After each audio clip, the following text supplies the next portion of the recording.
unapologetic, unadulterated, and uncompromising. Greetings, brothers and sisters from around the world, and welcome back to the home, the haven, the stronghold, the super fortress of intelligent Black thought. This is the BlackChannel.net radio. I am, of course, your host, your brother, your humble servant, Mr. Jason Black, the Black Authority. And we're glad to have you all here with us this evening. There are, of course, some things on my mind I want to go over here tonight with you, and I'm glad you could all join us here. Now, I have an archive. I have an archive of my broadcasts. Unfortunately, some of the broadcasts are missing because during the great Ustream purge of 2013, some of my material got removed. I know there are some people out there who have made copies of some things, but some of the material did get removed. So, created a situation where some of it I don't have. And one broadcast in particular was one called the Conscious Community. And in that broadcast, I was talking about how Sarasut Seti had found himself being criticized by a number of people in the so-called conscious community because he had stated during one of his lectures that he had in part financed his trip to Egypt by hustling.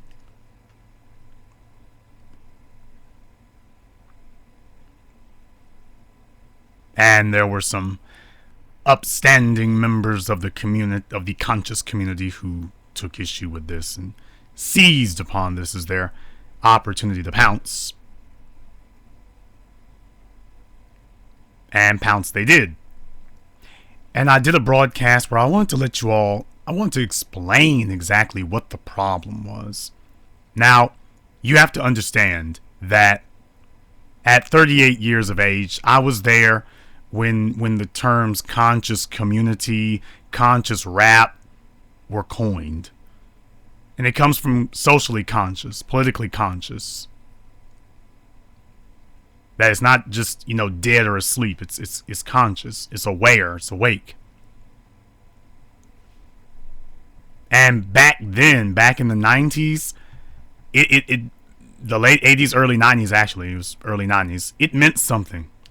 When we said those words conscious, it meant something. It was our way of differentiating ourselves from MC Hammer and Young MC, the dead music. The stuff that white supremacy had brought us to keep us distracted and asleep. It was our way of differentiating what we were about from them. And it worked. It worked very well. You see, we were a defined community. We were defined. We knew who and what we were. We had a code. We had a code. We had a code of conduct.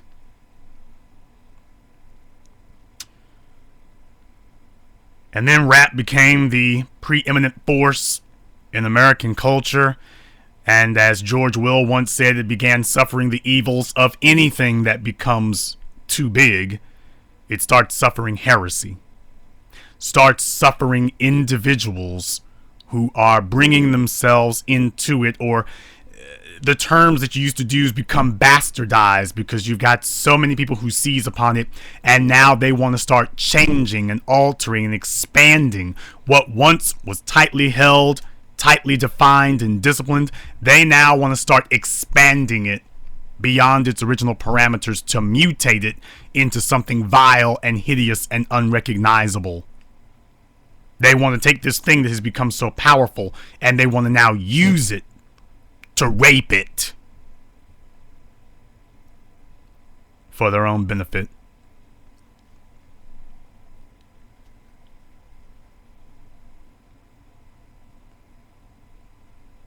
And that's what you have today. I said on that broadcast over 5 years ago, and I say it again tonight, I am not a part of conscious communities. I'm not a part of that consciousness the way it is today, the way it's used today. The people who exemplify it today, I have nothing to do with them. I never have. I am not about black consciousness. I'm about black empowerment. And empowerment is spelled one way: dollars. Economic control. And that's when you start kicking all the conscious folk out of the room, because a bunch of broke Negroes sitting around pontificating endlessly, that doesn't fix or help anything. And the so-called conscious community of today, they're the most asleep, comatose, inactive, brain-dead individuals in the room. You see, the problem is that when you say things like a word can mean anything, then that word means nothing. If a word can mean anything that you want it to mean, then it means nothing. It's lost all meaning. If it can mean anything.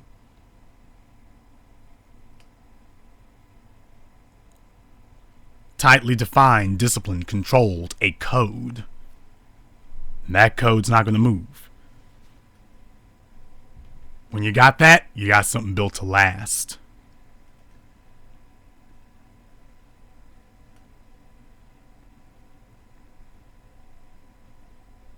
You have something that is built to benefit you. But we have to take a look into the definition of what it means to benefit, because we've been off code. We've been off code, and that's why we're suffering this heresy now. Because we have made a mistake. We've made a hideous mistake. And I'm not talking about the civil rights generation. I mean, since then, even of this modern era, I kind of bristle at even saying it's a mistake. I will say that we've left ourselves kind of open in our zeal to not be too closed. And tonight I'm addressing everybody because I know that all the relevant parties are listening. I know that you're all listening, and I want you all to be listening. You see, I'm a guy who's built himself, and people know where I stand because I've made that a hallmark of what we do. And when I speak to you, I speak to you honestly. I speak to you as a person who is not afraid of attacking or being attacked. And I'm able to be uncompromising. Now, that does not mean I'm not tactful, but it does mean that I do not have to compromise. And one of the things that we have done is we have attempted to make sure that those who want an opportunity have the option and the ability to gain an opportunity. And particularly for black men, particularly where black males are concerned, we try to be very merciful. We try to be very lenient. Because we live in a system of white supremacy, and they don't give black men opportunities. As black men, we don't get very many opportunities. We get very few of them. And so as a black man, I know when I meet another black man, 9 chances out of 10, everything's not going to be square. There's going to be some rough edges. There's going to be some shadiness. There's going to be some uncouthness. I understand that. I understand that going in. I understand that there's going to be a bit of faking it till you make it. I understand that because they don't give us opportunities like that. We don't get that. It'd be different if the previous generations had actually built a damn infrastructure for us so that we could draw off of those resources. We gotta sit out here and try to scheme our way through things. I get that. I understand that. So it's not that we don't see these things. It is that we understand that sometimes people have to do things they'd otherwise not be doing or not want to do simply because they have not had choice. It's very easy to condemn somebody when they've had a choice. What about when they've never had that option? How do you condemn somebody for not accepting a choice that was never an option for them? How do you condemn them for that? How do you do that? How does it occur that you condemn somebody for not taking an option that was never actually there for them? I say you can't do that. So we give people the benefit of the doubt because he's never actually been in a position before where he's had to conform to rules, conform to a code. He's never played at this level before. Never has. And so how is he ever going to learn if nobody is willing to give him the opportunity? How do we ever get to coach him and put him on the right track if we don't give him the chance to at least stand in the room? Forget sitting at the table. If we don't at least give him a chance to stand in the room, how does that ever happen?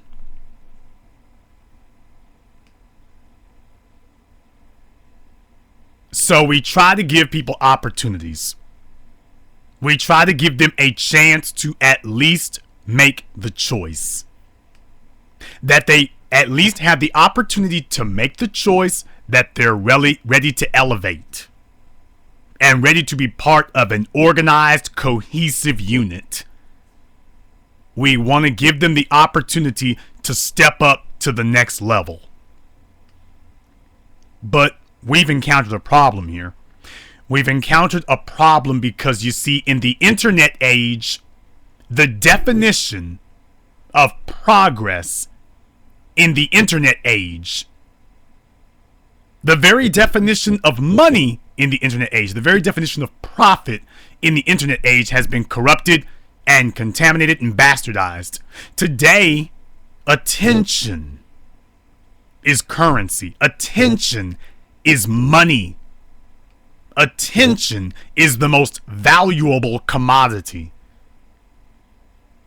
So people are cozying up to you, talking however they gotta talk, and you're thinking that, okay, they're trying to come next to me because they want to profit. They're trying to go somewhere, and the only place they want to go is attention whoring.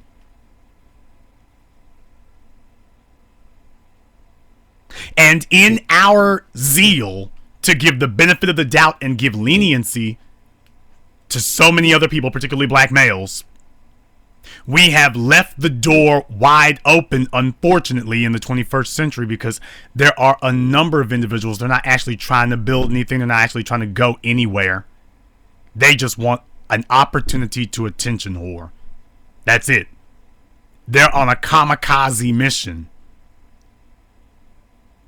And they're eyeing you as their next opportunity to go on a kamikaze run.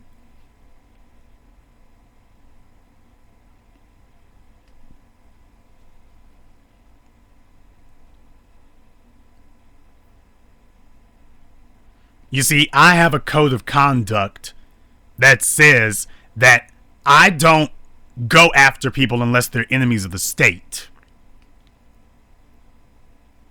But when you're dealing with individuals who've built nothing and have nothing, unfortunately, what that also leaves you vulnerable to is that you may be dealing with an individual who, since he's never built anything, he has just completely abandoned the idea or the concept of ever actually building something. Now he's standing next to you. Now he's got nothing. He's ready to mess up what you got.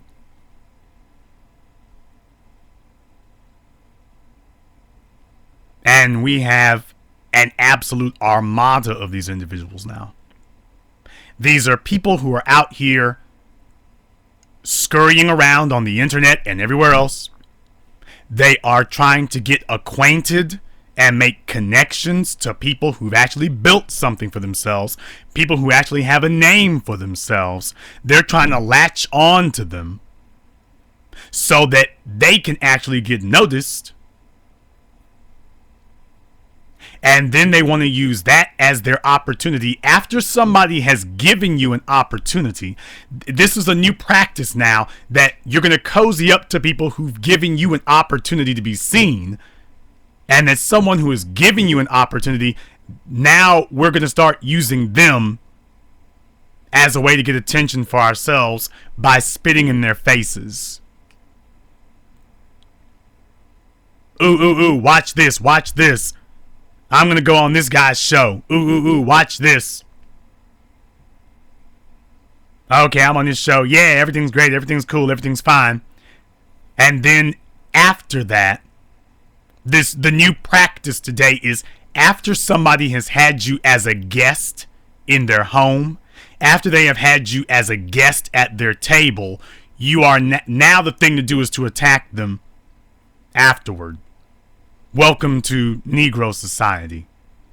I'm watching Lee Daniels do that with Monique. This is a woman here who helped your little old bull jive movie actually get seen and recognized, and now he's spitting in this woman's face. This is what we do as black folk today. This is the new practice today, is folk trying to get attention for themselves by spitting on people who have had them as a guest.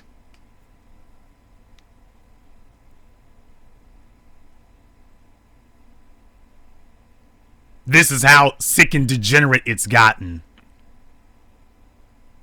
And don't you all know how dangerous that is? Don't you know how dangerous that is? That makes a situation where the people on the upper level who've actually accomplished something, that makes it where they're just hesitant to deal with anybody except people who are on their level, which means they pull up the drawbridge. They no longer give an opportunity to somebody below them to get recognized. They don't call up anybody from the minor leagues anymore. They don't do that. I had connections that got me into places to do 7 a.m. But those connections never would have happened if these people were not willing to give a chance. And so I had to do a good job with 7 a.m. I had to do that, because if I messed up 7 a.m., none of the rest of you would ever be able to go back and talk to those people again. If I burned them, if I didn't follow through, if I didn't make 7 a.m. what I said I was going to make it, these people would never have spoken to any of you again. Now that 7 a.m. has been the success that it's been, these people will be more ready to talk to other people now. They'll be more willing to do it. Not guaranteed, but they'll be more willing to do it. Because I didn't sit up here and say, let me go talk to this person. Okay, look how much attention I got for talking to them. I bet you I can get, I don't have anything else to say. I bet you I can get more attention by attacking them. Because you see, by me sitting next to them, that means I'm on their level. See, that's the risk that you take. When you invite somebody into your home to sit at your table, you are elevating them, at least optically. Visually, you're elevating them to your level, making it seem like you and they are peers. Of course, how could you not be peers if you're talking to them? Now, to the slow and dumb and dull-witted, just because you're standing next to somebody, they think that that means that we are together. And this is how clowns and frauds and fakers can go out there and they're taking selfies of themselves with people and then claiming that this is my buddy, this is my pal, we are together. And it's not like that. There's a difference between being together and somebody just agreeing to have a conversation with you.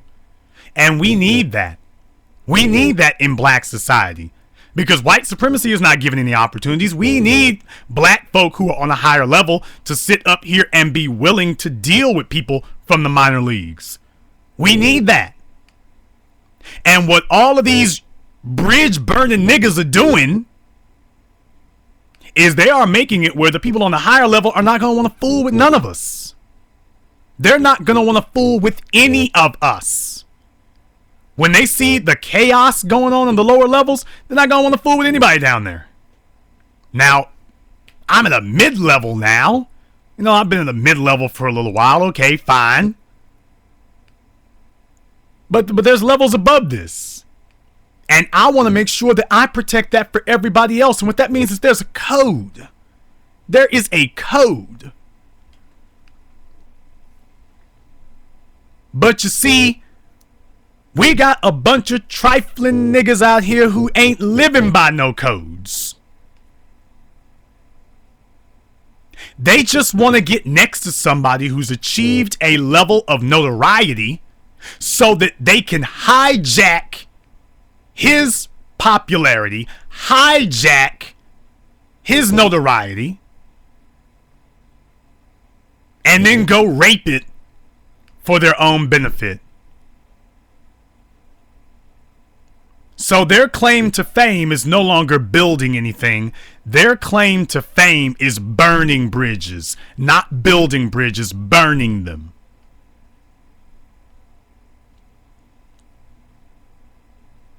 But you know, I gotta tell you something.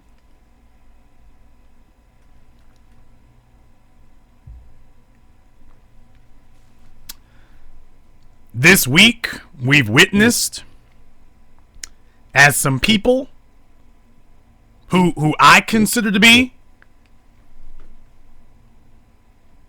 some stand-up individuals have found themselves being attacked by folk that they gave a seat to at their table.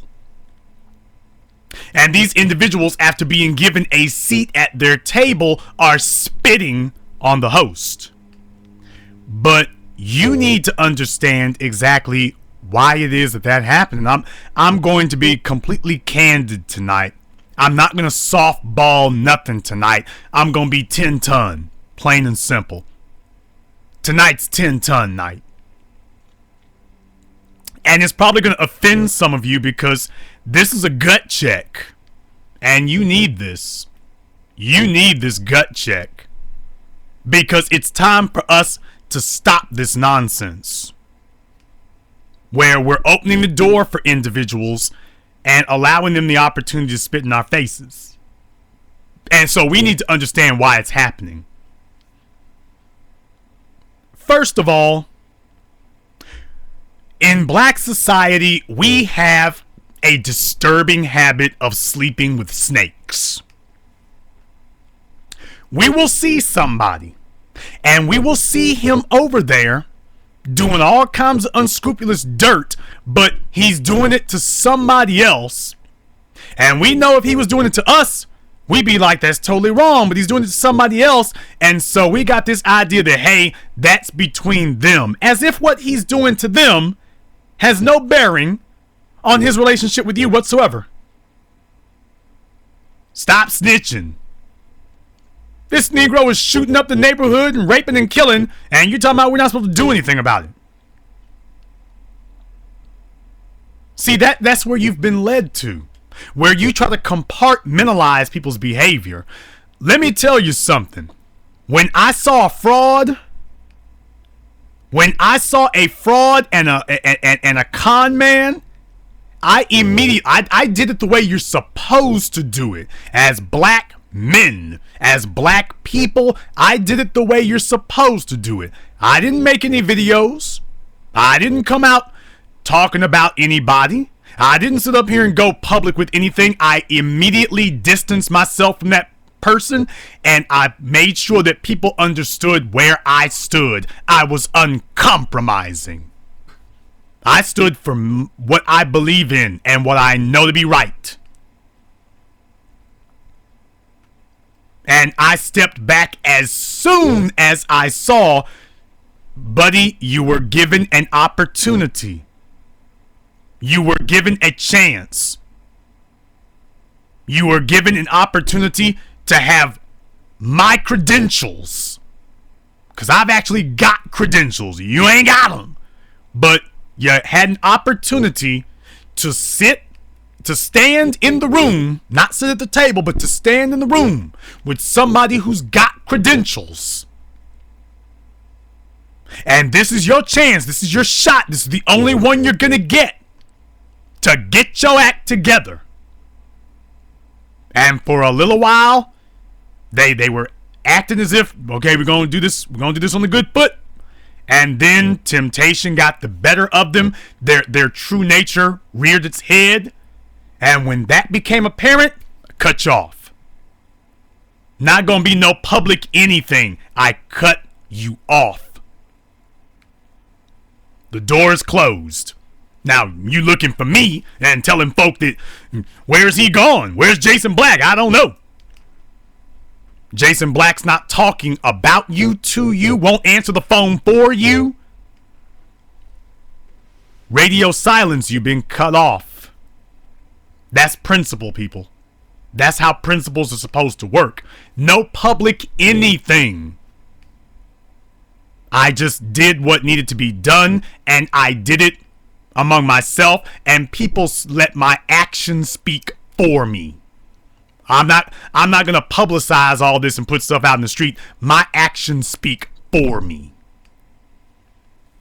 And if you ain't quick enough to see what my actions are saying, it wouldn't do me any good to tell you anyway.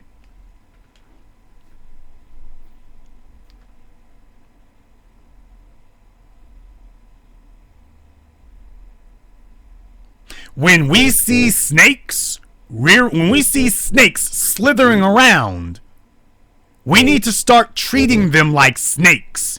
We need to stop saying that, well, he's a snake with them, but he's a saint with me. Because he ain't did nothing to me yet. You know how stupid that is? Do you know how stupid that is? That's like a woman saying that the man she's dating has raped his last 5 girlfriends. Well, that was them. That ain't got nothing to do with me. You should at least have enough principles to say, I'm not going to fool with somebody who's doing that. You should have at least enough scruples to say that. You should have enough principles to say, I'm not going to fool with this person. Because I can see what you're doing over there. I can see what you're doing.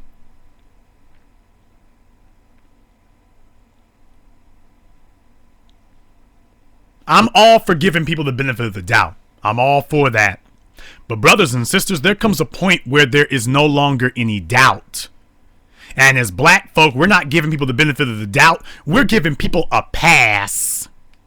We are giving them a license to kill. We are saying, as long as they're not doing it to me, I will keep giving them access. It is time to stop that. When we see somebody who is engaging in bad behavior, we need to start calling it out for what it is from day one.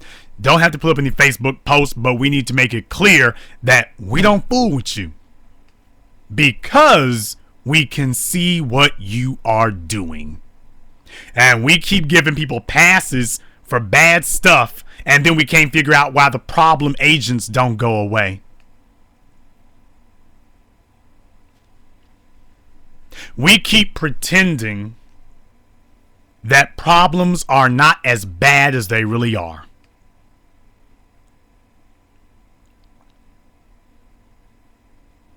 We keep pretending that the situations that people are perpetrating are not as bad as they really are. And thus we keep giving credibility to people who lost their credibility a long damn time ago. Let's just be totally honest. We keep giving credibility to folk who lost credibility a long time ago. We keep giving a chance to people who shouldn't have any chances.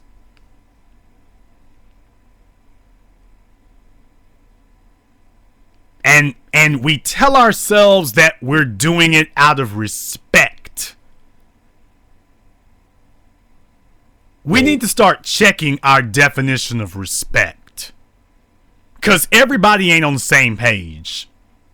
Everybody's not doing what they're doing for the same reasons, and we need to check our definition of respect. Because there are a bunch of people out here who are abusing and using our generous definition of respect. They are using it against us, and we need to tighten it up. We need to stop giving respect to people who ain't built nothing. Let me tell you why I don't fool with certain people. I don't fool with folk who call themselves conscious. I'm not going to argue with you over it, but understand I don't subscribe to that. And let me tell you why. Because over the last 20 years, as conscious has become bastardized and corrupted, I started noticing some problems, a specific pathology, a specific pattern of behavior. You see, the conscious community never builds. It builds nothing. They cannot point to one institution. They cannot point to one political party, one social movement. They cannot name for you any battles that they have won. Let me say that again. Your conscious community cannot point to any battles they have won. They can point to protests, they can point to lectures, they can point to YouTube videos. They cannot show you their list of accomplishments that have changed the environment around us. They've got no wins.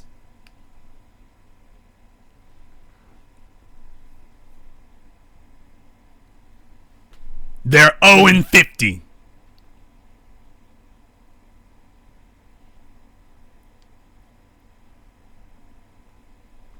They have absolutely built nothing. And nothing that you talk to them about involves building. Nothing that you talk about involves the physical world. You cannot discuss a single plan with them that involves the physical world. Everything for them is religion. Everything with them is about their own version of church. Not one word about what they're going to do when they leave their little church. Not one word about what they're going to build when they leave. Because they're not going to build anything. They're not going to build anything. The conscious so-called community is not building. All they do is pontificate. They get together, intellectually masturbate, and at the end of all their talking, what have they accomplished? They can prattle on forever about ancient Egypt, Mayat, Hotep, every type of oil and incense and lotion you can imagine. Cannot show you what they're building, cannot show you the battles against white supremacy that they have won or are winning, can't show you any of them. Harlem is filled to bursting with so-called conscious Negroes, and Harlem has been successfully gentrified. Please tell me what these conscious Negroes have accomplished in Harlem, in Watts, in Philadelphia. Show me what they've accomplished. Show me how their consciousness has stopped Okay, forget stopped. Show me how their consciousness has at least even slowed down the progress of white supremacy where they are. Not around the country, where they are. Show me. Show me where they've at least even slowed it down. Show me where the conscious community is winning the battle against white supremacy. I'll wait. You gonna trot out your Twitter hashtags? Pardon me while I chuckle. You're gonna talk about your t-shirts, Black Lives Matter. Excuse me while I mock you.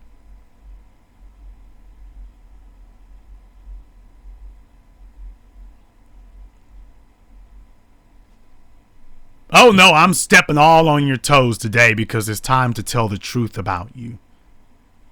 Making a song is not building.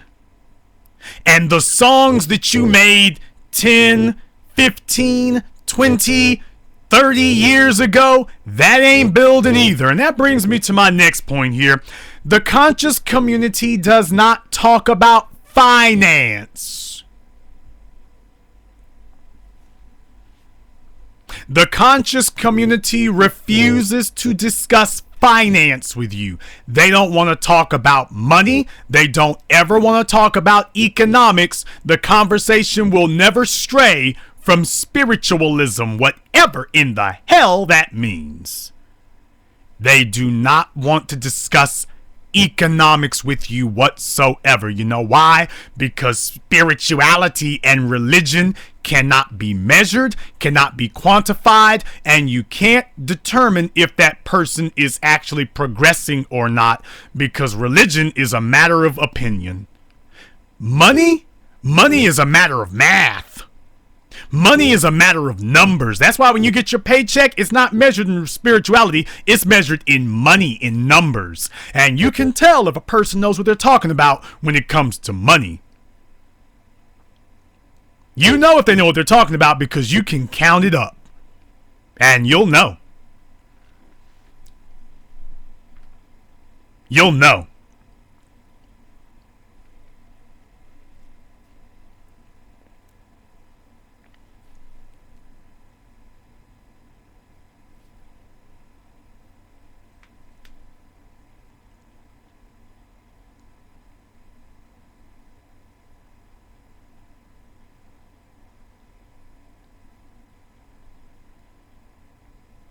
They never want to sit you all down and discuss, okay, we've talked about religion and spirituality forever. Here's what we're going to do about the white supremacists trying to gentrify us right outside this door. That conversation never takes place. You know what the other thing is about the so-called conscious community? When you do start drilling them about finance and start talking to them about money, they never bring up what they're doing now. They always talk about what they were doing 20 and 30 years ago, way back yesterday. Now that they'll talk to you to death about what they used to be doing, what they were doing. They never talk to you about what they're doing now. That conversation never happens.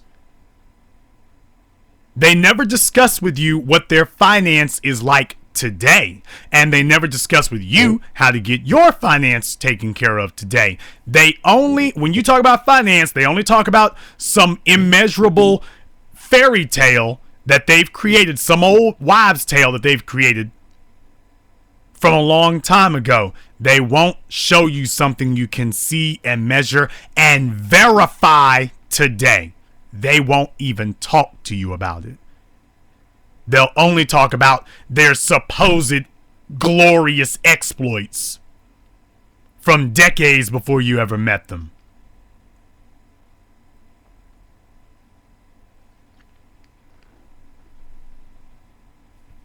Now I want to say tonight that a lot of us have fallen into the trap Even though I myself do not personally subscribe to it, I'm going to say us anyway.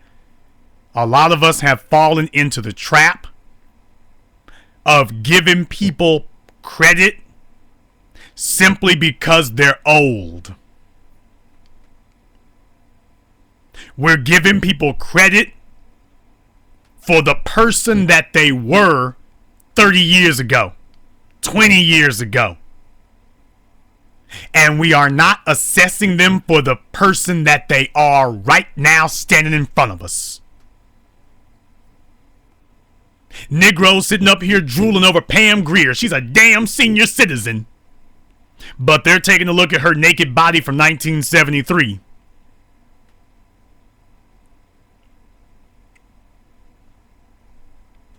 And they are treating this senior citizen as if it's 1973.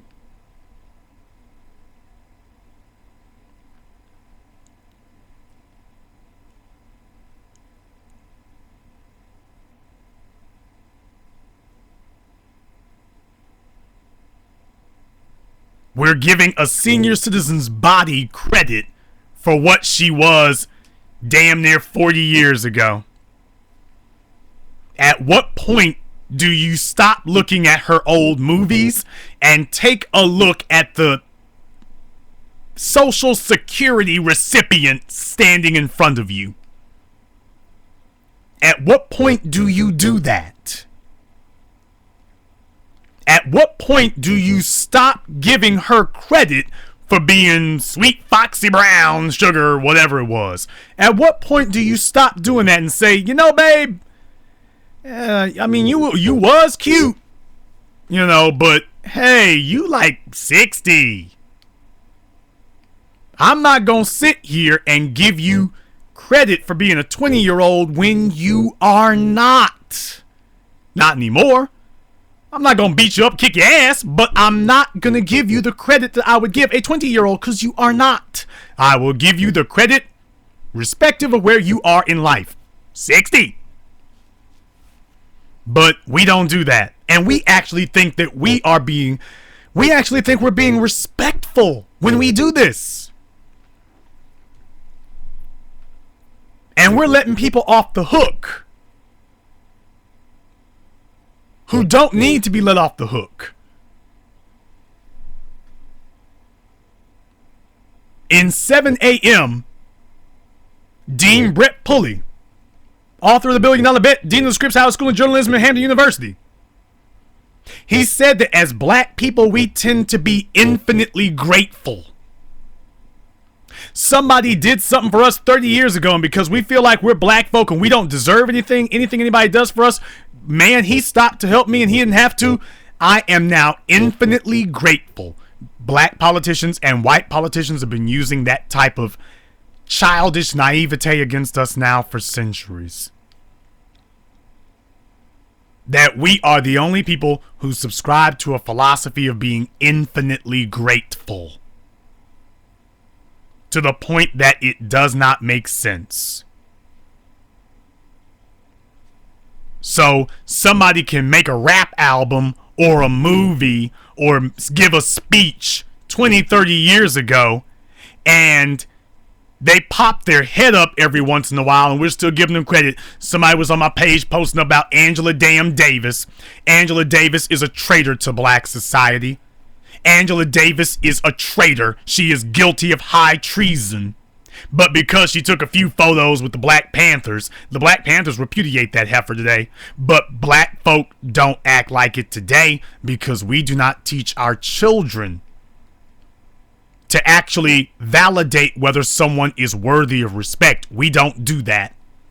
So folk are sitting up here treating Angela Davis as if she actually has credibility, and they are paying no attention to the words coming out of her mouth, standing on these stages, talking in favor of lesbianism and homosexuality. Nothing about the black struggle against white supremacy. Not a word. And people applauding wildly for her.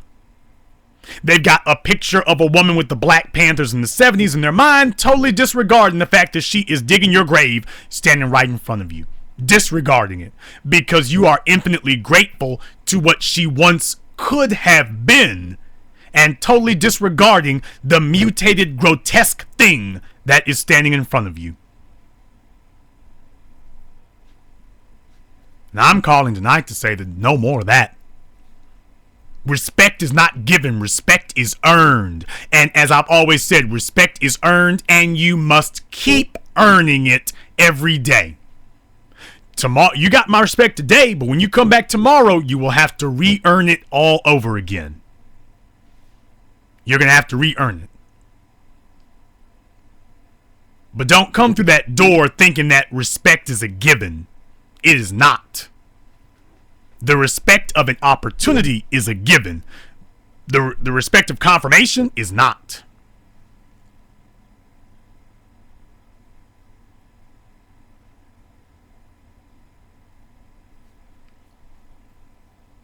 And we have a sickening and disturbing habit right now where we are giving people opportunities and benefits that they are not worthy of.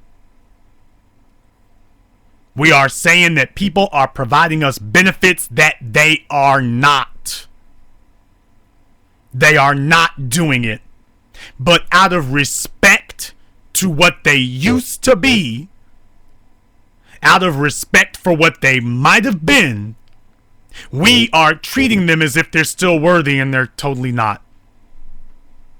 And as black people, and particularly black men, we're sensitive to that because we know that we don't get a lot of chances. So we're lenient to other people because we know how rare it is to get a chance, and we want somebody to exercise that same lenience with us if we ever need it.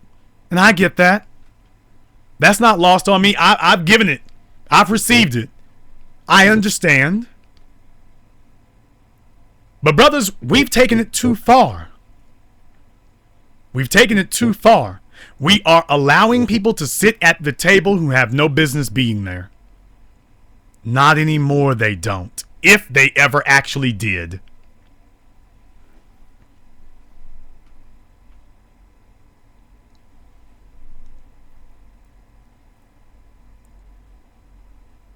And now, for the benefit of our people and the benefit of ourselves,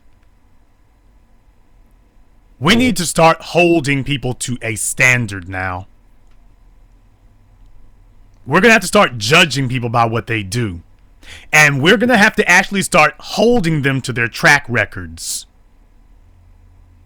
And if they cannot give us a satisfactory explanation, not for what they're going to do different in the future, but why did you do this over here that you've already done? If you can't give us a satisfactory explanation for that, we need to start judging people against that. But this practice of pretending that we didn't hear you just condemn the black community when we just heard it, and we're just going to walk on like everything's okay, that's got to go. And if you fool with folk doing that, we got to hold you to a standard for ourselves, because as black men, do you understand that every time we keep fooling with people who have no credibility, we sacrifice our own? We sacrifice our own. By fooling with people who have no credibility, we wind up sacrificing our own.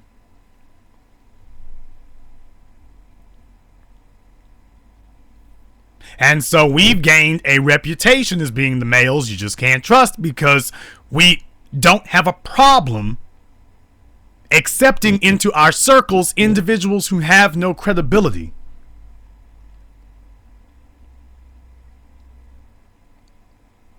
We don't have a problem letting them around.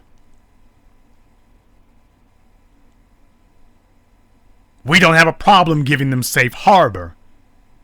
And because we don't, other people are judging us against that. And you know what? They should. They should. It's only right.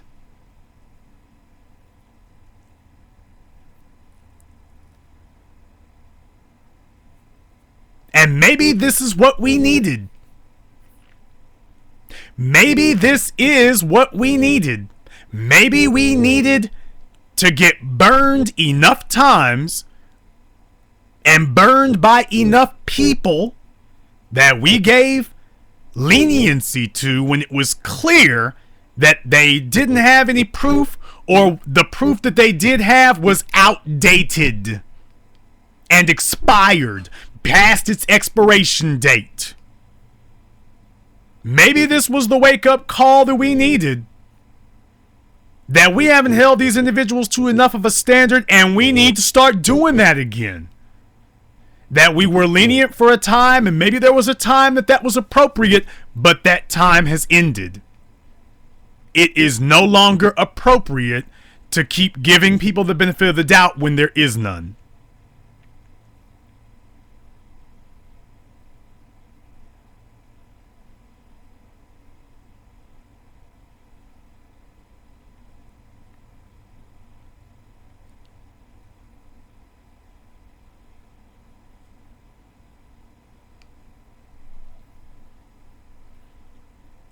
Maybe this is the wake-up call that we needed.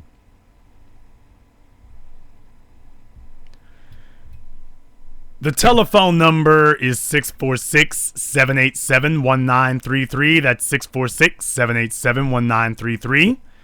We're going to go ahead and open up the phone lines here and take a few calls. Caller from 910, you're on live with the Black Channel.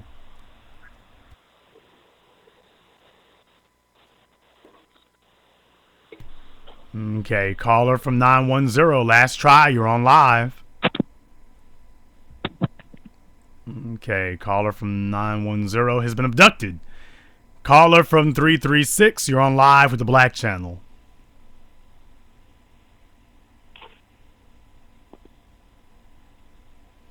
Are they really playing on my phones tonight? Okay, we'll send caller from 336 across that great divide. Caller from 347, you're on live with the Black Channel.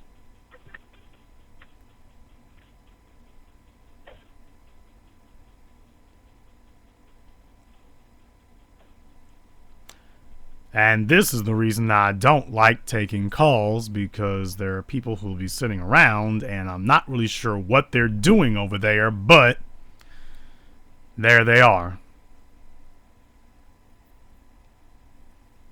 I'm sure those were members of the conscious community.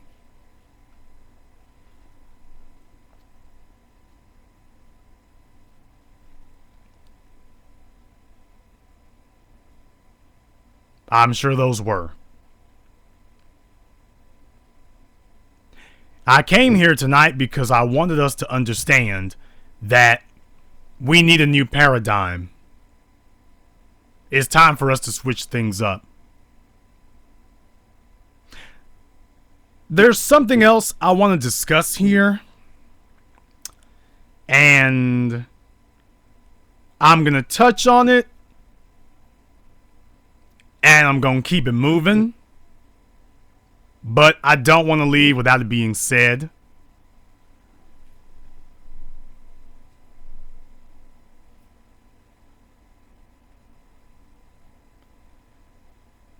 We got to watch out for a lot of these older black males. We gotta watch out for that. These dudes in their 50s and 60s and 70s and 80s who their time has come and gone, or they never even had their time. As black men, we gotta watch out for them dudes. We gotta watch out for them cats. Because there are a lot of older black males who, they were never really straight to begin with, but they fell in with some straight dudes when they were younger, and they've been juicing the fact that they fell in with some straight dudes when they were younger, and they just milked that for the rest of their lives.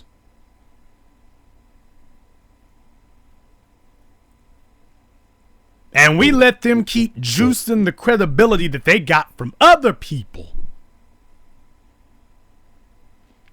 We let them keep juicing the esteem of other people and grafting it onto themselves.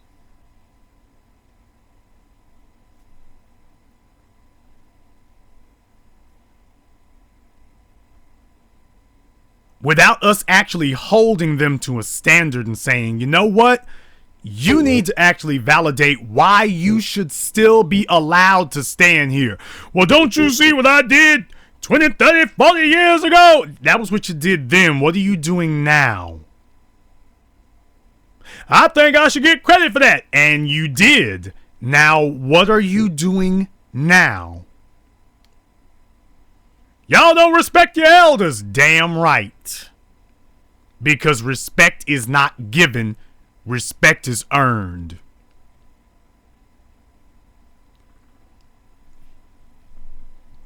And a lot of these older cats, they're watching a new generation of black men coming in. And we ain't on that old bull jive. And they were fortunate enough that we have not come out debunking them. And so they're using that fact that we haven't just come out and done that as their opportunity to sit up here and try to keep themselves up front. Like Jesse Jackson with Barack Obama. The old guard don't want to get out. The old guard that never built nothing and never acquired anything. They don't want to get out the way. Now, they never did nothing. They never acquired anything. They never beat the system, but they don't want to get off the stage. They don't want to get the hell out of the way. So they see a lot of us younger guys coming up. And they see that we are building at a crazy rate. And here's the worst part. The worst part, as far as they're concerned, is we built it and we didn't have to come to you. We built it and we're not beholden to anybody, especially not you. You didn't build us, so you can't take us down, and they can't stand it. And if that sounds like white supremacy, you're not too far off the mark, because that's who they learn that pathology from. And have you ever thought that that's the reason why all these dudes, with all of their rap albums and all of their debates and all their lectures and all their pamphlets and all their churches and all their spirituality and all their chakras and all their beads and all their talk about 33 degrees and 180 degrees and overstand, understand, understand, outerstand, Afghanistan and everything else? Maybe, have you ever thought that that's the real reason that they were never able to actually compete or beat white supremacy? Because that was not actually their goal? Did you ever think about that? Have you all ever considered that perhaps the reason that the modern conscious community has made no progress stopping white supremacy is because their goal is not to actually stop it?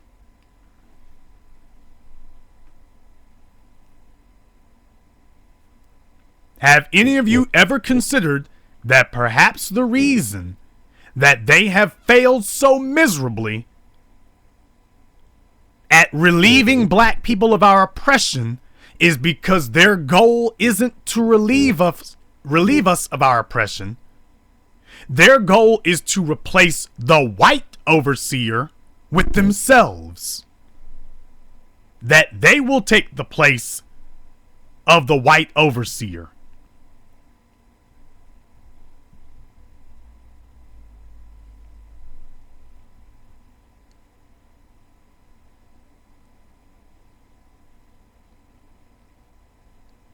So they talk like church people. Well, church people aren't trying to stop white supremacy either. Church people are trying to stop Satan. Their enemy is Satan, not the white supremacist outside of their door.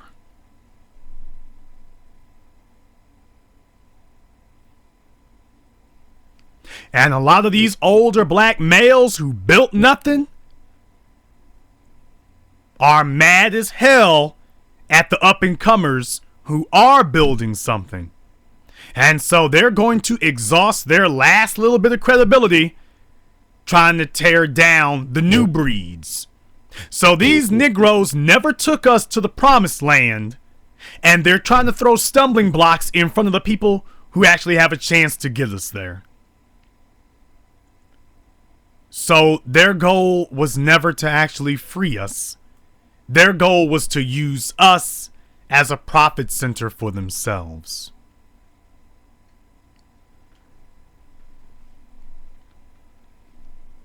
I'm trying to get you all to put the pieces together. Now, if you want to live in denial of it, fine. The facts are sitting in front of you now.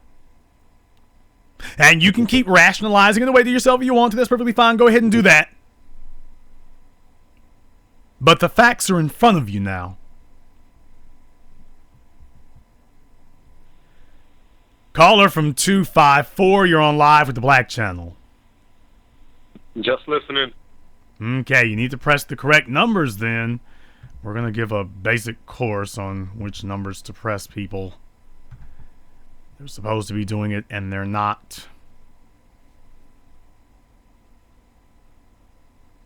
We'll let that rest for a little while.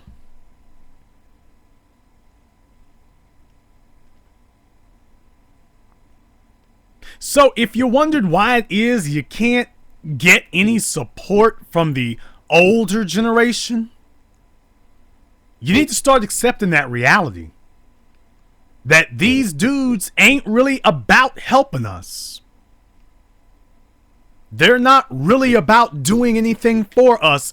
They're about doing something for themselves and trying to reinvent themselves in the 21st century. But take a look and ask them, where's your work at? Where's what you've built? Don't tell me cliches. Don't tell me about how you in the community. We're all in the community. Show me a picture of what you have built in the community. I'll wait. I will wait for that one.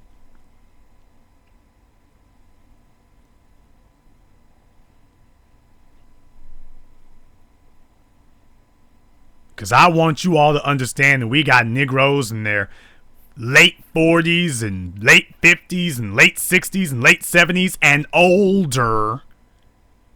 And ain't changed one damn bit. Not benefiting us one damn bit. Not doing a damn thing.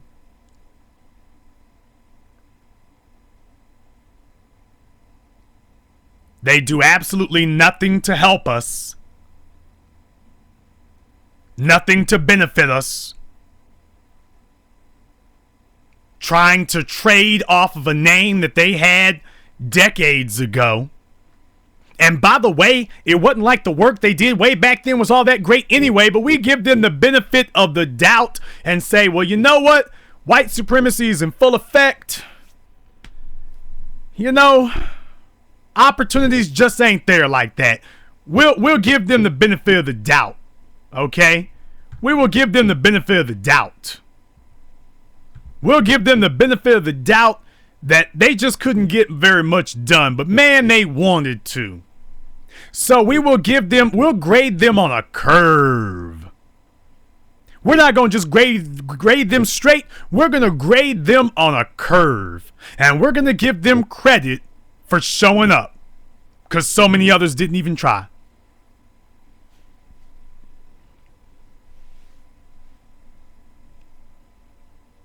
And I'm hoping that maybe this will be a wake-up call. I'm hoping that maybe some people will take a look at this and say, you know what? Maybe we gave too much damn credit.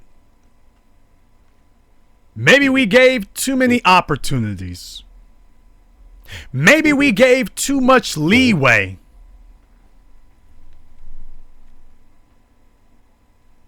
We're out here giving people credit for their spirituality. Your spirituality does not build schools. Your spirituality does not give jobs. Your spirituality does not build an economy. Damn your spirituality. Your spirituality is worthless. Show me your economy. But we don't want to take them to task and actually demand proof of that.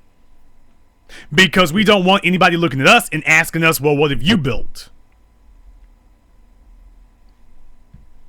And that's the game that we play.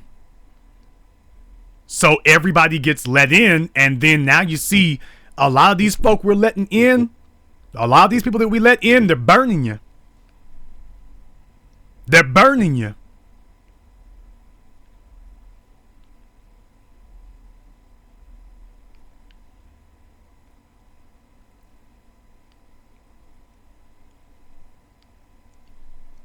And maybe in this situation, after you've been burned enough times, maybe that'll be enough.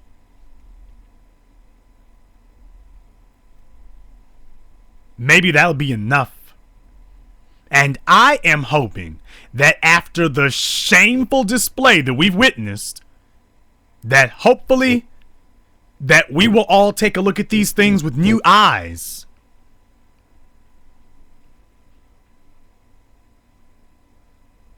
Maybe now we will hopefully take a look at these things with new eyes and stop being afraid or ashamed to actually demand that the person wanting our respect actually prove that they're worthy of it. And let's start using a real metric. Let's stop going on the honor system. Let's stop grading on a curve. Because we're calling people deep who ain't. We're giving people credit for how deep their spirituality is. To hell with that. We're also giving people credit because they can quote a few anecdotes from history. And you know what? They've turned history into a religion.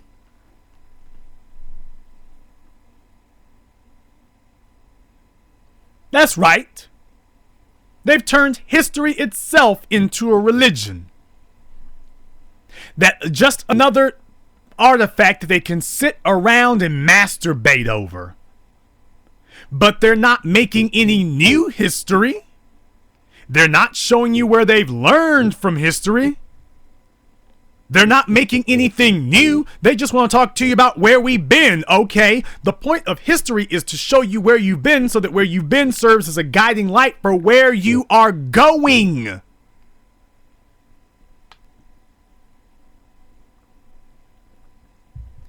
The conversation never turns to finance. And because the conversation never turns to finance, obviously the conversation is not about where we're going. Because you're going to need finance to get wherever you're going. Spirituality is not going to take you where you're going.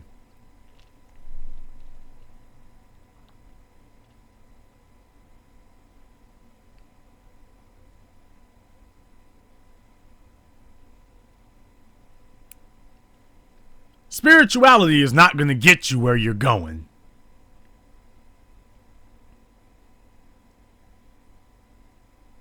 And we keep acting as if spirituality and somebody's personal beliefs or their ability to drone on endlessly about history is a substitute for building, and that's a damn lie.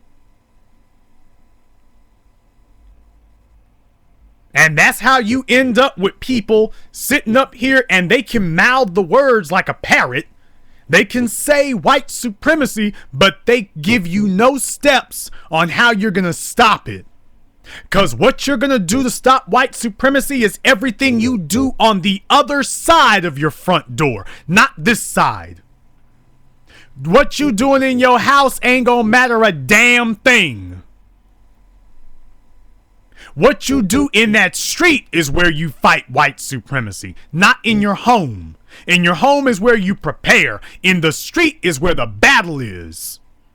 And these Negroes are not giving you all any plans on what you're going to do in them streets. They got all the blog talk shows on earth, but these Negroes ain't never told you what you're going to do about it. Dr. Claude Anderson has been talking, Dr. Amos Wilson, they've been talking about the blueprint for black power. He's talking about the blueprint for black economics, powernomics, and nothing in their blueprint had anything to do with Facebook, Twitter, putting out tweets, spirituality, and sitting around in your house intellectually masturbating with other people about history. There is no part of black African liberation that involves sitting around endlessly discussing and damn sure not debating history. There is no part of African liberation that includes that element. There is no part of African liberation that involves worshiping the black man or the black woman as a deity. There is no part of African liberation that requires your religion. You can believe whatever you want to believe, but that will not be the most important step in your liberation. Your liberation is going to be determined by one thing: what have you built? And what you build is going to be determined by what you own, what you control, and what you're passing down. Power, wealth, and influence. And your conscious community has never been about that. Your conscious community wants to discuss intangibles. Your conscious community wants to discuss the next world, because the conscious community is just another way of saying the church folk.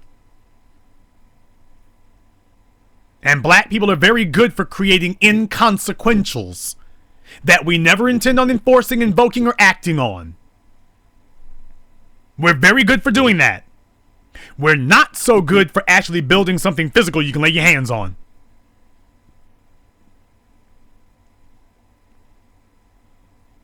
They're not so good for that. So when they see that there are those of us who are no longer falling for the trick, and there are those of us who are actually saying that respect is a side effect and a result of what you have built, these Negroes are mad. Because they don't know how to build anything. They don't know. Let me tell you people something here right now, and I'm gonna be absolutely on the level with you. I'm gonna be on the level with you. I'm not pulling no punches. If you all are spending your time listening to anybody who cannot or will not tell you how to get where they are, you are a fool. If you can sit down and listen to somebody for 2 or 3 or 4 or 5 hours, week after week, year after year, and that person can never tell you how to get where he is today, you need to stop listening to him. You're being a fool. If he's got money, he's got power, he's got wealth, and he cannot or he will not give you that specific knowledge, stop listening to him. Stop giving him money. He's running a game on you.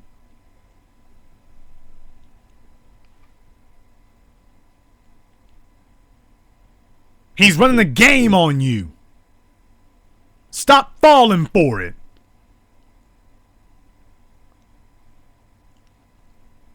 We got all kinds of folk. They're all over the place. Negroes all over Blog Talk and all over YouTube. I used to be a rapper. I am a rapper. I'm a producer. Negro ain't made the first song, but they're a rapper. They're a producer. But guess what? He can't tell you how to become one.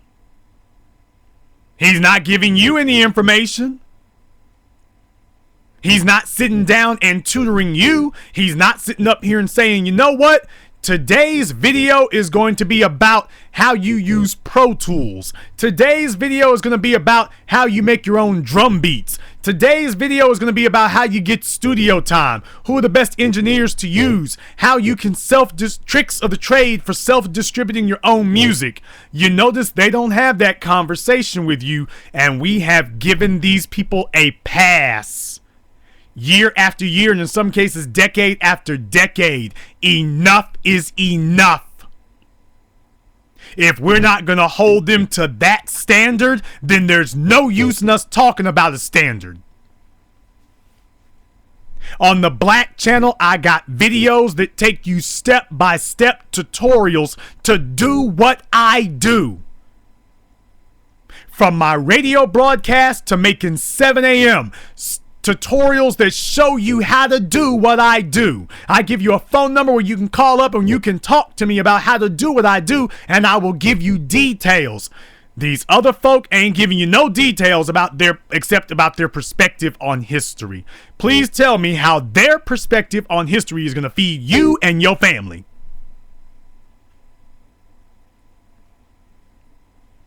Let me know when you get that one.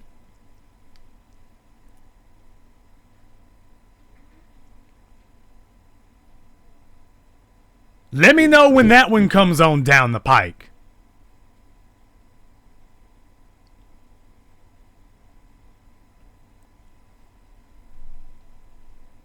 You want to talk about stopping white supremacy, and they can't even tell you how to make a few extra dollars on your own.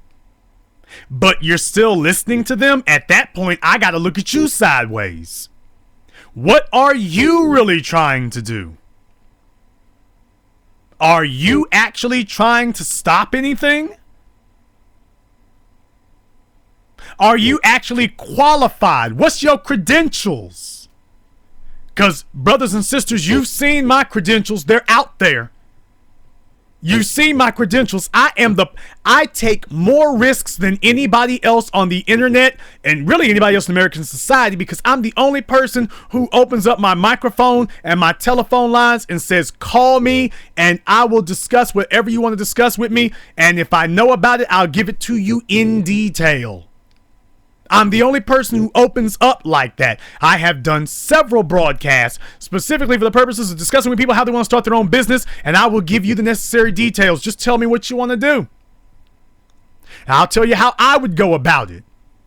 And I've had several people who have started their own businesses after listening to the Black Channel, after talking to me. You all saw me tell you about how black men need to make their own media over a year ago. I made the YouTube video saying what we needed to do. Actually, a year and a half ago.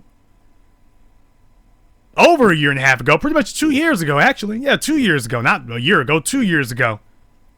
Saying how black men need to make their own media. And then guess what? I got up and did it. Broadcast after broadcast about how we need to do our own stuff. And then I got up and I did it. To show you that this isn't theory. This is knowledge. I know what I'm talking about. I'm not guessing my way through this. I know what's going on. My credentials are out there.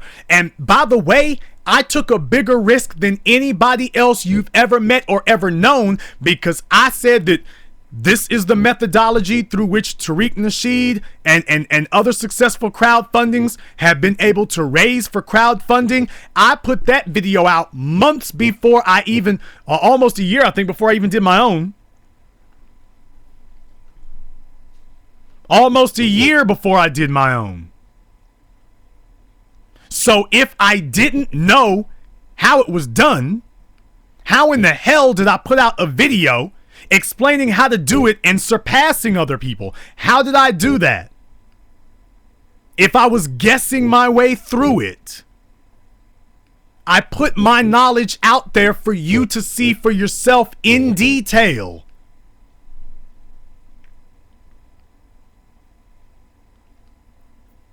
And that's what you do. You put it on the line.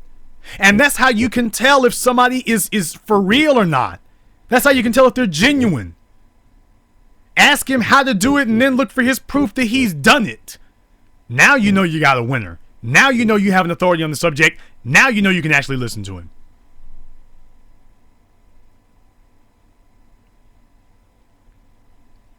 But black folk are scared to do that because we're worried that somebody's going to look at us.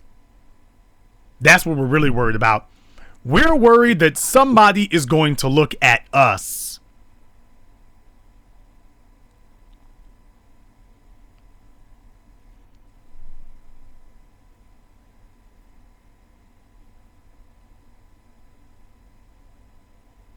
So somebody like me putting all the information out there and saying how to do it and then following it up, I validated my credentials. And that's the standard we need to use, but we're not doing that.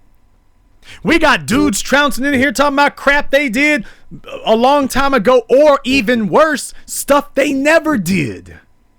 We are giving people a pass into our presence.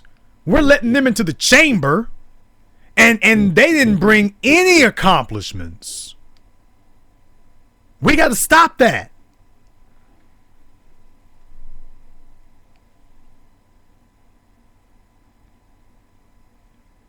We have to stop letting people in who have brought no visible accomplishments with them. We got to stop doing that. Because as we've people who have brought no accomplishments, or shall I say, people who are not showing us what they've built.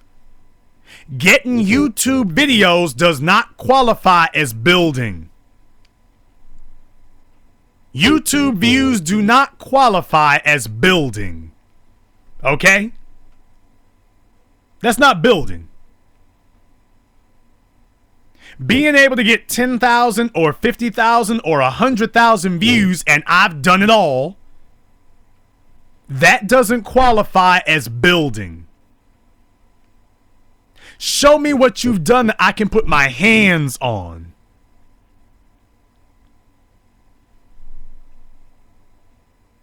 Show me what you've done that has to be registered with a state regulatory agency. Show me that.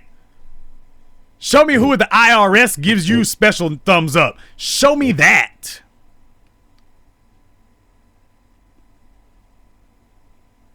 Let's see about that. But I hope we take this as a lesson learned. For all of us. I hope we take this as a lesson learned that we have been too lenient. We have made the criterion too lenient. We've allowed too many exceptions to the rule. Hell, to the point that we ain't got a rule. Negroes can walk in here, be total liars, frauds, and we still giving them an entree because our priority has been making sure that people have an opportunity. Our priority should be to confirm that somebody is worthy of the opportunity, not making sure that everybody has one. We need to make sure that everybody is worthy of it. Because right now, we got a bunch of folk, man, we're sacrificing our credibility. We are sacrificing our own name and our own credibility by letting people come cozy up next to us, and then you go off and go have a video or a program or a broadcast where this person is sitting next to you, and then next thing you know, they're saying, well, hell, if I can get 25,000 views sitting next to this guy, people ain't checking for me no more because I don't have ideas. So if I could get 25,000 views just sitting next to him, I can't get back on his show. I can't get back next to him, but maybe I can start attacking him instead, and that'll be a way to get my mojo back. And these people are not above doing that. They're not above doing that, as we clearly are seeing. As we're clearly seeing. Now, I'm just being straight up and down. And there are people who will disagree with me. And I might make some folk upset tonight. Some people that who are listening to me right now might be cool with me when I start this broadcast and might have major problems with me when I get done. You know, I just got to be true to this. I've got to be honest, and I've got to speak my conscience. I have got to speak what I know to be the truth. And what I know to be the truth is we got a bunch of old niggas, we got a bunch of scheming niggas, we got a bunch of unscrupulous niggas, and we have been giving them too many chances to come in and sabotage what we got. And I'm saying it like it is. We have given them entirely too many opportunities to do these things. Because we are sitting up here saying, well, I saw what they did over there, but I'm going to let them hang around me until they bite me. So I saw the snake bite 5 other people. I'm going to let him stay over here with me until he bites me. That's stupid as hell. And we need to stop doing that because we're telling ourselves that we're being generous, and we're not. We're not. Because you letting those people around you is trashing your name. It's trashing your brand. It's trashing what you built. It is polluting your environment.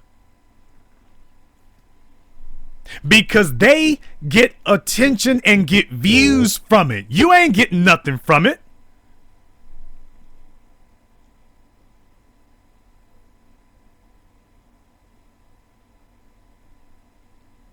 You are not getting anything from associating with them.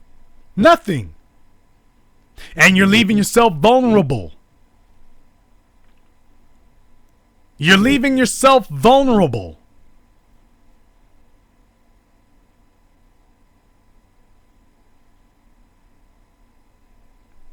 One of my practices at the Black Channel is that I don't bring up people's names and whatnot. Other people apparently can't quit bringing up mine. Fakers and frauds and lames and everything else. I just host my broadcast, and next thing you know, because a person who has ideas is going to become a magnet for low-life people who have no ideas. A person with ideas can sit down on a microphone and talk about his ideas. He can talk about his ideas all night. People who ain't got nothing going for themselves, they can't talk about their ideas because they don't have any ideas, so they have to talk about people with ideas. Because they're too much of an intellectual flyweight to be able to talk about an idea, but they see that people gravitate to ideas. They can't talk about the idea, they'll just attack the person who has an idea. Now that they can do. And when you come out attacking people, we as black folk need to have a code that we say that when somebody comes out attacking somebody else, we're not going to give you a pass for that. We are not going to give you a pass for that. Other groups of people do not do that. And we need to be, since we're at the bottom of the barrel, we need to hold ourselves to the tightest standard where that is concerned. You do not come out attacking another black person unless they are an enemy of the state. If they're an enemy of the state, they're fair game. But as far as all this, I'm going to attack somebody for views, attack somebody for attention, and try to play it off as if it's okay. Well, I've attacked them, but it's not really attacking them. Hell no. You don't say a cross word about them. Somebody can attack my ideas all they want to, but if you have to say my name, you're not attacking my ideas anymore. You're attacking me. Let me say that one more time for the fakers, lames, frauds, mentally and emotionally unstable, conscious community, dumbass community. You can attack my ideas, but once you say my name, you're not attacking my ideas anymore. You're attacking me.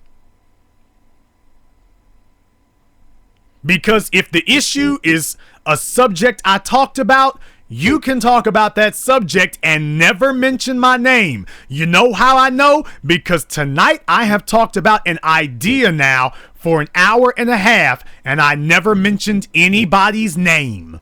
Never went into specifics, never said this or that person.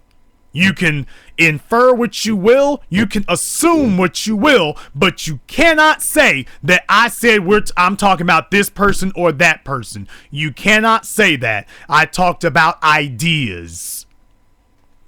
And that's it. I talked about ideas.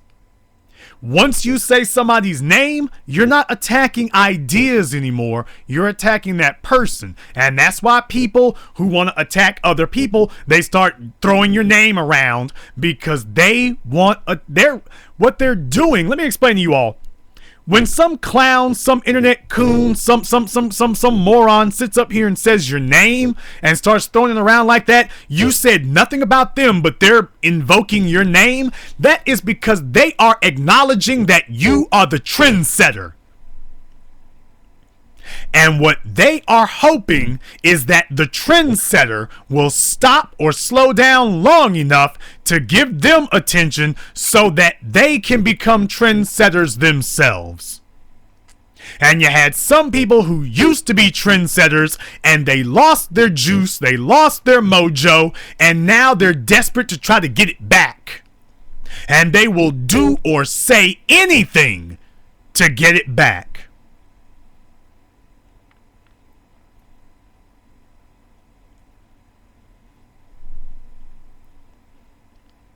They will do and say anything to try to get some attention, to try to get that spark, to get that magic back. So when they start attacking you, they are acknowledging that they're not hot anymore. You're not hot. You can't be.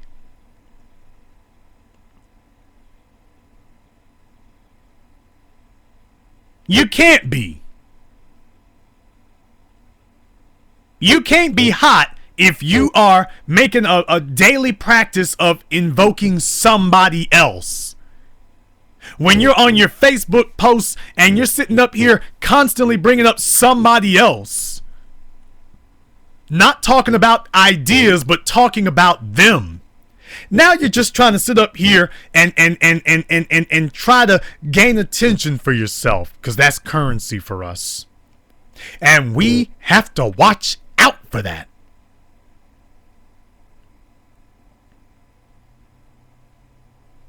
We have to start watching out for people who clearly have built nothing but a machine that depends on views. Is this thing on?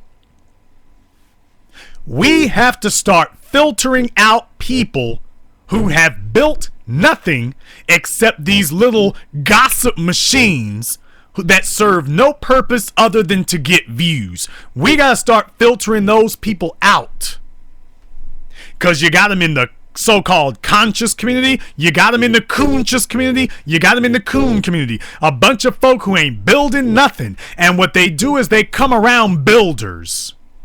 They come around individuals who got something. They come around individuals who can get a name out there. They come around people who are actually accomplishing something, who got some wins under their belts. They try to snuggle up and cozy up next to people who got wins under their belts. People who get invited to come and talk. People who can make money and make crowds turn out on their name. I'm Jason Black, a guy that people haven't even seen like that. Not very many. I don't go around putting my face around and stuff, but I got packed theaters. They showed up by the thousands to hear my ideas and to hear the ideas of the people that I spoke to.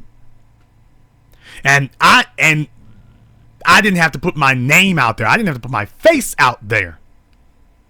I don't rely on gossip. I rely on what I built. The success of 7 a.m. is a tribute to one thing, just my name. The value of building a name. I'm trading on nothing more than my name. But my name now, people understand the value of it. When it says Black Channel, when it says Black Authority, it's gonna say Black Excellence. I didn't rely on views. I relied on ideas. And we got a bunch of folk out here, and we are allowing them to confuse a gossip machine for something substantive. Gossip ain't substantive, people. Gossip is invaluable. The black community has no need, no call for gossip. No need, no call for people droning on about things that are inconsequential. If all you can do is talk about celebrities, that's a problem. You are a problem. You're not actually talking about anything substantive. And most black folk are imitating that intellectual lightweight behavior, because a lot of you are. And it's time to raise it to a new level. But I'm just going to be straight with all of you tonight. I'm going to be straight up and down with all of you. I'm not giving any passes to people for some spiritual flim-flam and the ability to spit out a few quotes from history. I'm not giving you no passes for that. And whether or not I fool with you is going to be dependent on that now. And I've tried to work hard to enforce that, but I'm going to double down on it because I see the treachery that's going on out here now. I see the treachery that's going on, that right now the thing to do for people who ain't got nothing going for themselves is to try to talk the talk like you are serious about rebuilding black society, cozy up next to people who are actually building something, and then go off on some attention whore mess by attacking them. So now we're going to cozy up to people, sit in their houses, eat off their plates, lick on their spoons, and then spit in the host's face, hoping that we can get some YouTube views out of it. Hoping that we can get a few extra people to come to our funky little Facebook like page. That's the thing to do now. Find somebody who's building something, who's got a project underway, somebody who's actually making headway, because you ain't. And then let's see if we can hijack and sabotage what they're doing. Let me make a name for myself by trying to sabotage what they're doing and then try to play it off and say, oh, I'm not attacking them. Yeah, you are.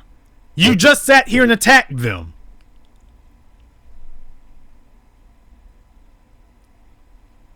But we need to stop giving a pass to that mess. And when we see people doing it, we need to understand and accept what it is. And when they start talking like they're not doing what we clearly see them doing, we need to call that out and let them know, buddy, you off code. I can't fool with you. I can't fool with you. I'm not going to go out like that. I'm not fooling with you.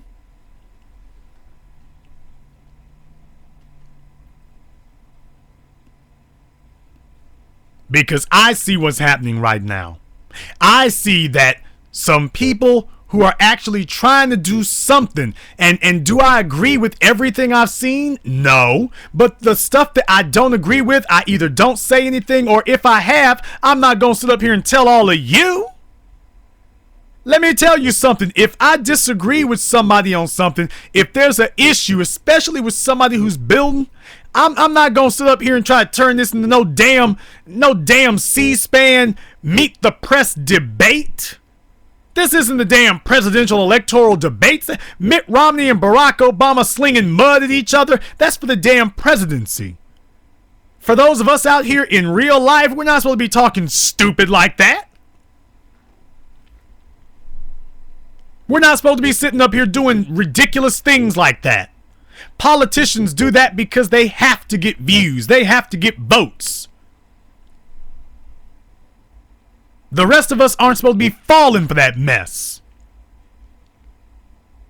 We're not supposed to be falling for that.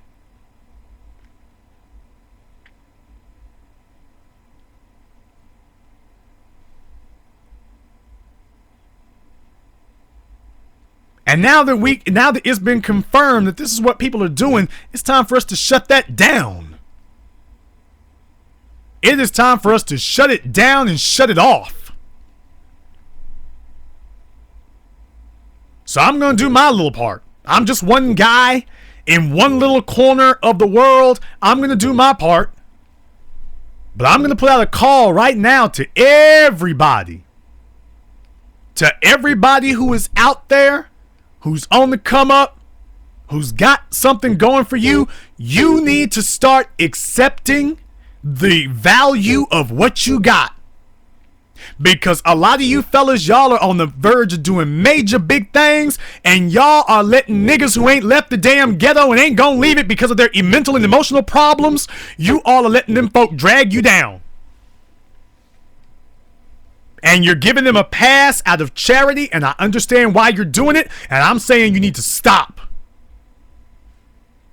We need to stop. Giving people with obvious mental and emotional problems, obvious attention whoring problems, we need to stop giving them a pass and start calling it for what it is. And we ain't got to get out there all in public with it, because I don't do that. You all know me. The Black Channel Jason Black has earned a reputation. No drama. Baby, I got Barack Obama beat. Coming and going. This is a no drama zone. I don't go back and forth with anybody for any reason. We stay focused like a laser beam. And tonight, that's what I'm doing for you, because you need this.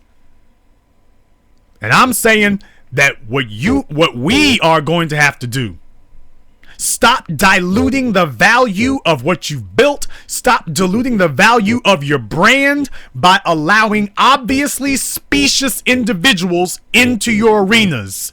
Because we got some brothers who've built some, if you can get 50,000 views, 100,000 views, you got an arena, man. You got an audience. And the people are separating the real from the phony. But every time we bring one of these phonies among us, or people even who are associating with phonies, every time we keep breathing life into them, we are hurting ourselves. If this dude is fake, we need to cut him off. If this dude is not in our best interest, we need to cut him off. And even if this guy is talking the right thing, if he is sitting up here saying, well, you know what? I defend this other phony over here who ain't doing the right thing. We need to cut off the phony who ain't doing the right thing, and we need to cut you off for agreeing with him. That's the way it's got to be. It's like cancer. We got to kill the cancer cell, and if the cancer cell is next to another one, we got to get that one too. We got to make a clean sweep. We got to. We have to.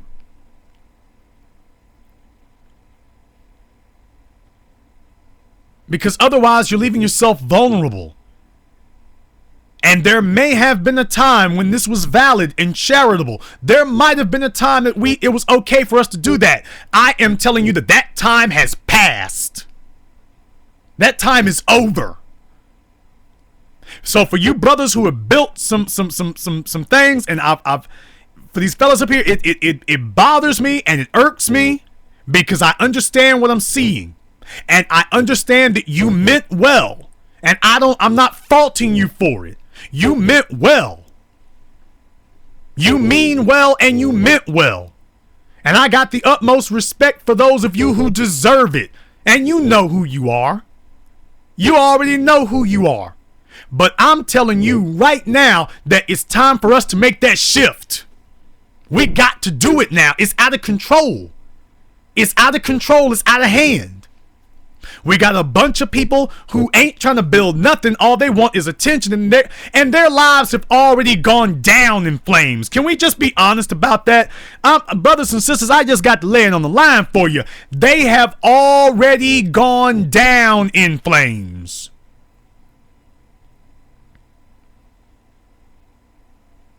They've already gone down. That's why, it's like with black women. Oh, I'm gonna make some enemies right now. It's like black women being in the church.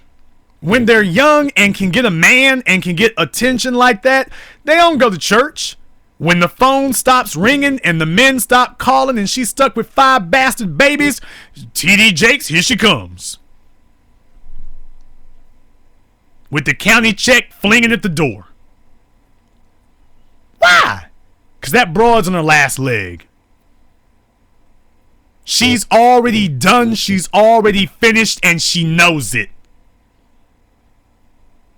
So she wants to cozy up next to somebody who does have something going for him and is doing something. Because she's done. That's why she's off into spirituality, because she has failed at life. If she was succeeding at life, she wouldn't be worried about the next world. You know what it's talking about? The afterlife is a euphemism for saying, I messed up this time. Can I have another chance? I messed up this life. Can I get another life? Because this one is just gone. It's just gone. I messed this off completely. I need another life.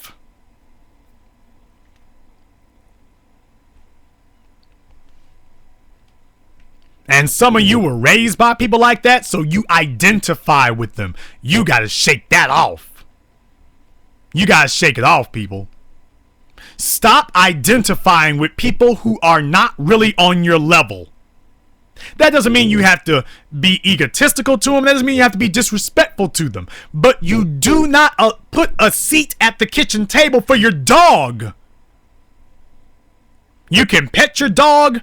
You can give him a dish for some water and some food, but you don't put a damn placemat and a glass and a fork and a knife at the table for your dog? For your pet parakeet? You don't do that. He's not on your level. You put his dish and his bowl on the floor. That's where he goes. You put your wife and your children at the table. That's where they go. We on this level, you on that level. That's real talk. So let's stop giving the dogs passes. The dog is a pet, but the dog shouldn't be getting no pass, and we're giving dogs passes. And I'm saying it the way I damn well mean it. I'm gonna make enemies tonight. Hey, I've got to say it the way I feel it. I've got to speak on it the way it is. I've got to speak on it the way it is. Conscious community, I'm not part of you. I'm not part of black consciousness. I'm part of black empowerment. Why? Because the conscious community ain't built nothing. The conscious community is just another imitation of the black church, and that ain't built nothing.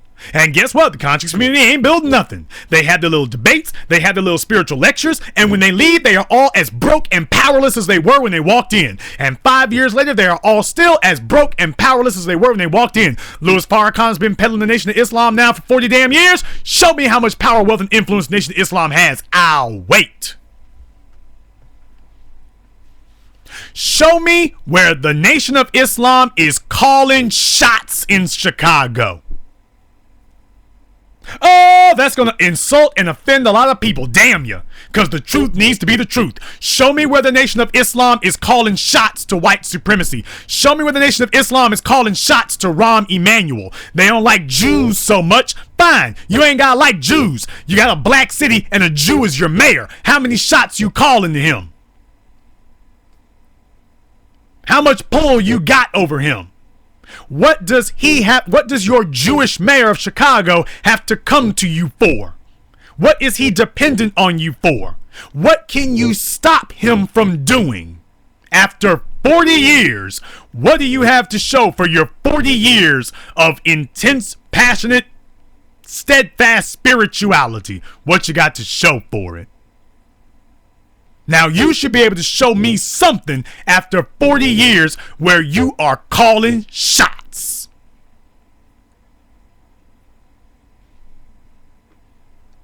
Gut check time, people. Gut check time. It ain't there. It's not there. And I don't have to sit up here and disrespect anybody, but I'm gonna call it like it is. You haven't won any battles. You have not won any battles.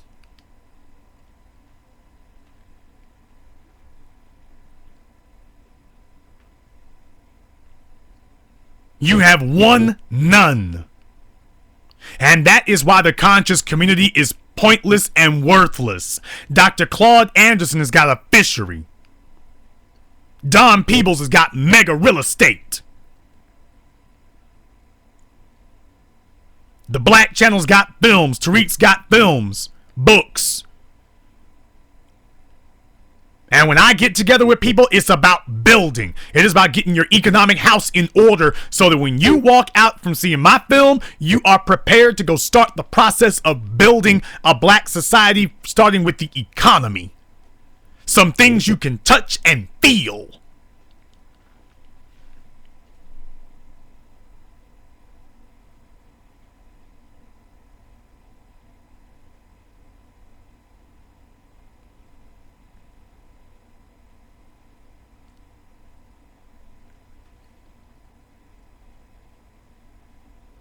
Now, I understand that this is going to offend a lot of you because so many of you have been raised to give preference and deferential treatment to individuals who built not a damn thing for you. And I'm telling you that if you are giving respect to someone who has disrespected you by building nothing, you're a liar and a fool. That's not respect. That's slavery. You're not a respectful person. You're a slave. A slave is somebody who benefits someone else more than he does himself. He's more concerned with benefiting them than he is with himself. That's a slave. And don't you try to come in here and try to fool us into thinking you're something other than that. You are a slave.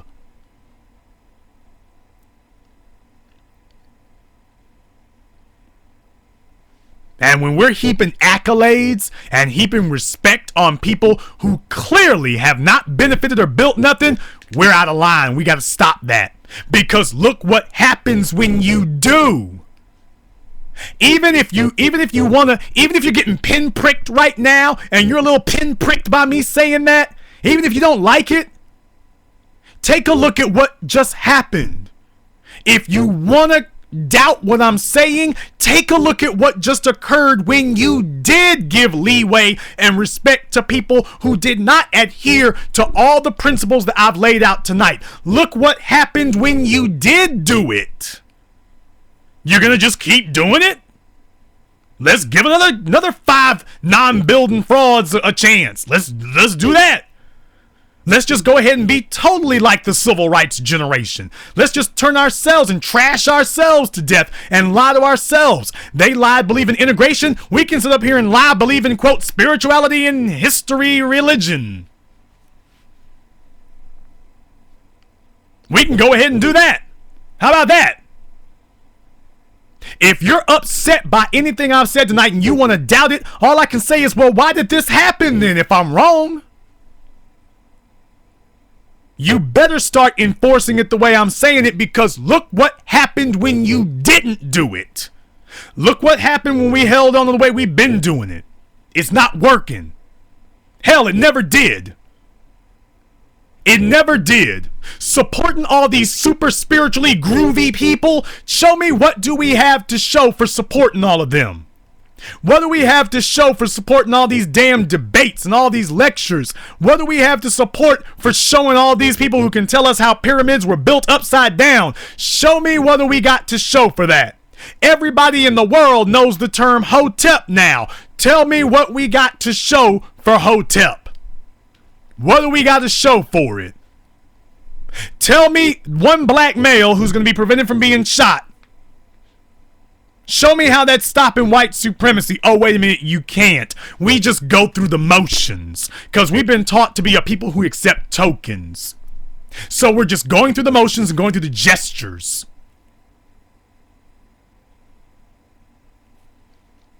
Because we have been taught to do that.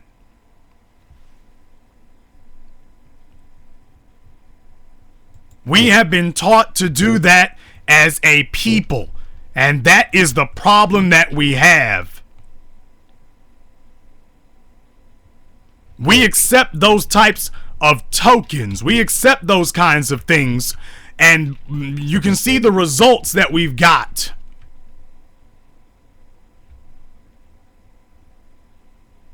You can see the results that we've got from that right now, people. You can see the results that we've got from it.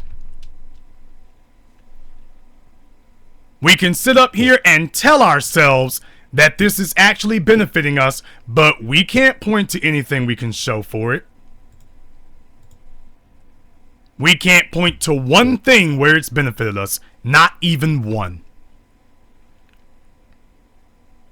So I'm going to give it to you. I'm going to give it to you now. I'm putting the power in your hands.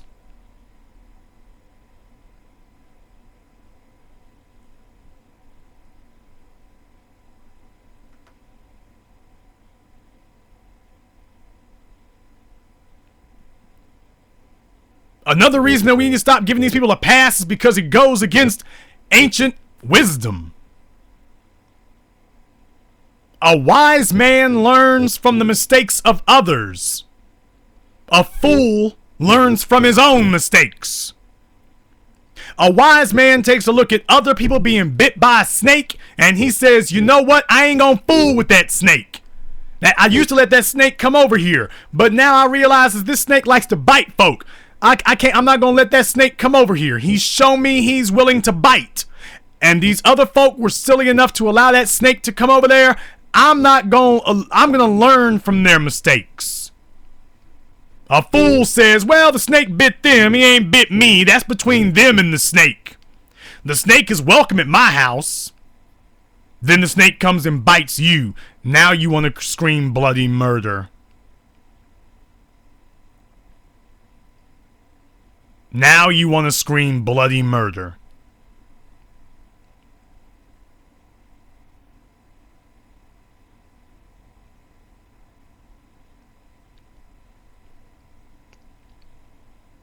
I've said it before, and I'll say it again tonight.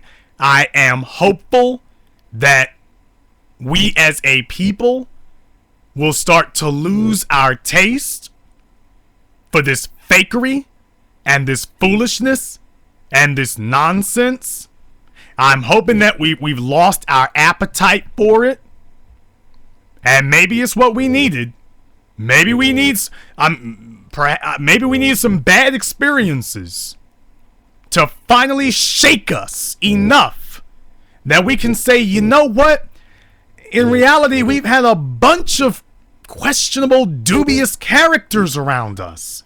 We've had a bunch of folk who ain't actually building nothing. We've had a bunch of people who sit here and talk you to death about ancient Egypt and can't show us how to start a damn lemonade stand so that we don't have to go to the non-black folk for our lemonade anymore.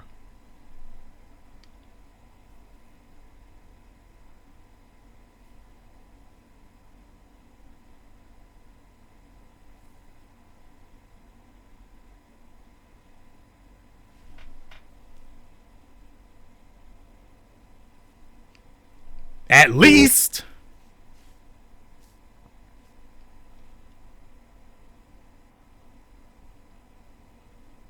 why didn't we call them out on their foolishness then?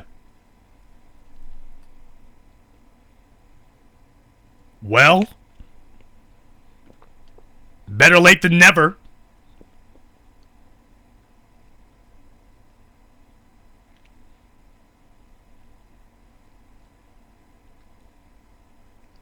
Maybe we didn't catch him the first time. All right. Fool me once, shame on you. But if after this, if we don't start voting people off the island and starting to say, you know what?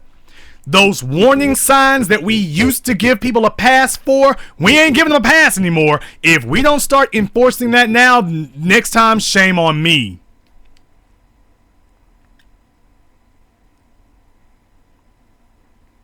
It's time to start enforcing it. It's time to start standing up for it. It's time to start insisting on it. And we have to. We have to. Because if the goal is African liberation, we cannot allow the people who are actually building things that we can use to sit up here and be derailed and sidetracked because we gave somebody a photo op.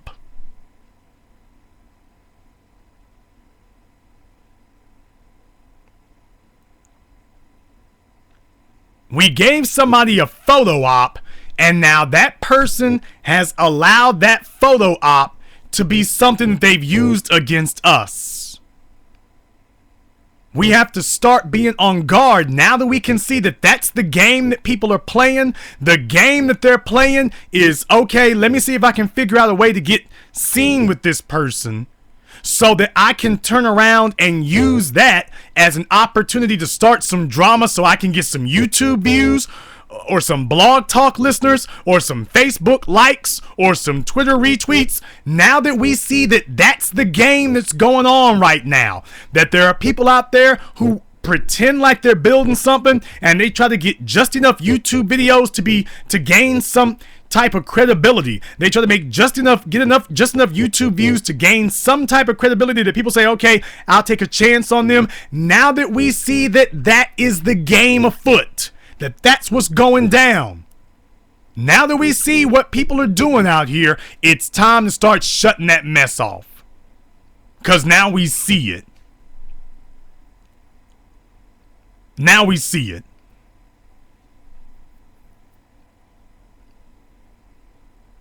So my brothers and my sisters from around the world, don't be afraid to call it out for what it is. From here on in, let's stop sleeping with these snakes. When we see somebody who ain't right, it's time for us to start calling it for what it is and enforcing it. It's time to do that. It's time to do that.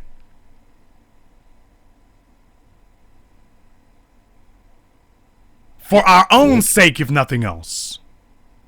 It's time to start calling out these people who are sitting up here talking our earwax out about spirituality and all this mess, and the Negroes can't show us where they've got a Subway shop. They can't show us where they've got a tire air pump.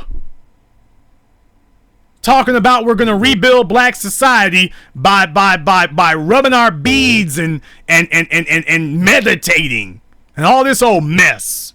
And meanwhile, the people who are breaking our asses ain't meditating, ain't praying, ain't worrying about no spiritual vibrations. They're not worrying about pineal glands or nothing. The people who are breaking us in half are the most unspiritual, ungodly people on the planet. We're trying to hide behind religion, and the people who are killing us are the most godless people on earth, and always have been, for that matter. Let me say that again. They are and always have been the most godless people on the planet, the most unspiritual people on the planet. And we're hiding out behind religion. Well, if religion and spirituality and all this meditation mess was really the answer, then how is it that the people who are running the world don't know a damn thing about meditating? How can that be?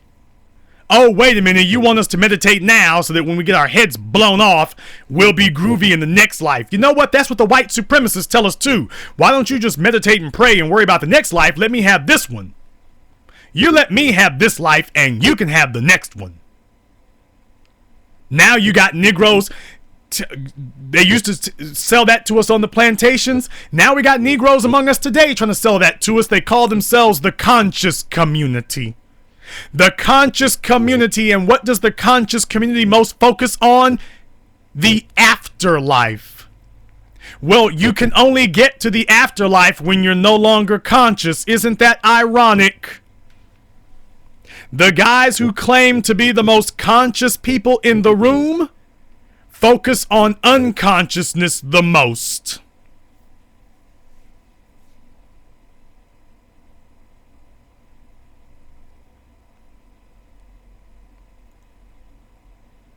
The people who swear that they're the most awake people are the people who do most of their time focusing on not being awake. Focusing on everything you do when you're not awake. They focus on meditation, they focus on sleep, they focus on the next world, they focus on everything except what you're supposed to do when you're up and awake and walking around. Now that they don't ever talk about. So it's time for you to start holding them to that. I leave you tonight with this one thought. How do you recognize a con man when you meet him? A con man can be very easily recognized. He gives no details. A con man never gives details. He gives adjectives, he gives superlatives, he gives flowery speeches, he gives great sweeping metaphors. He will never give you concrete details of how it is you can do what he's telling you that he's going to help you to do. He never actually ever explains how that happens. Dude sitting up here talking about they got this many women and they can get that many women and can't tell you how to pull one. Talking about he got 30 women and can't tell you how to pull the first one. Will give you no details. Tariq's written whole books with details.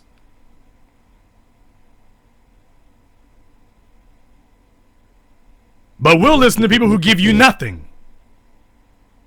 My spirituality is going to give us black empowerment. Explain to us how. Because white supremacy can't beat spirituality. Okay, how is spirituality going to stop Darren Wilson? If we all get together and understand who we are, okay, I understand who I am. Now, how is this going to stop him from coming through that door? Well, he's not going to mess with us. Why not? Because he recognizes the God in you. What the hell? He's going to avoid you because he recognizes the God in you. What the hell does that mean? Just meditate on it, brother, and the God in you will come out. We allow people to get away with that. We allow a lot of these females to get away with it too. That's the new thing to do. We got a lot of hotep hoes out here, and that's what they do. And so many black males are just so, since they're not building anything, they're just so beholden to vaginas, because that's the substitute for building for black males today.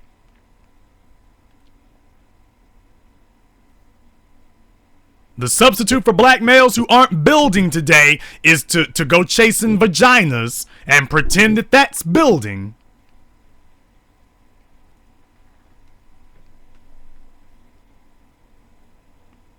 So we're giving a lot of passes to a lot of dudes, and we're giving a lot of passes to a lot of hoes, and we're sitting up here allowing them to sit and have credibility when they all ought to be running the hell out the damn room. And I'm not saying that people should not have a chance, and even if you're a hotep hoe, hey, that's your thing. Go ahead and do that, but do not walk out here and try to pretend that this nonsense that you are spitting is worthy of intellectual human consumption. It is not. It is not.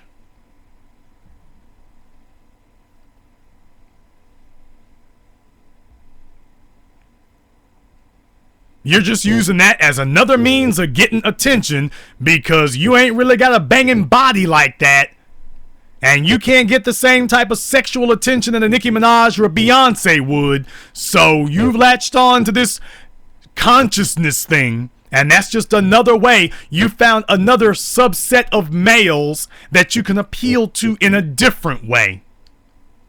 Because if a guy said the exact same crap you're saying, these same thirsty Negroes would not be sitting up here giving you the time of day. But because you're saying it, they stop and act like this is revelatory, and it's not.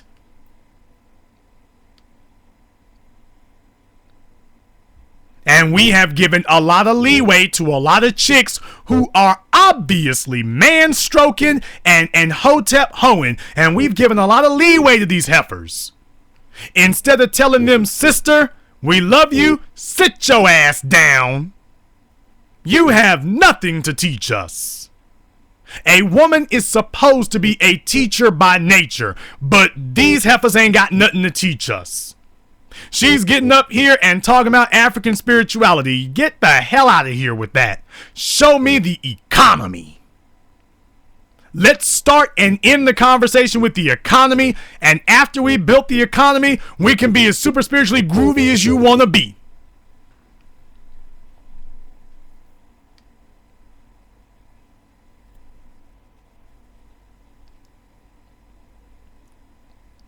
We can be as super spiritually groovy as you want to be once you've done that.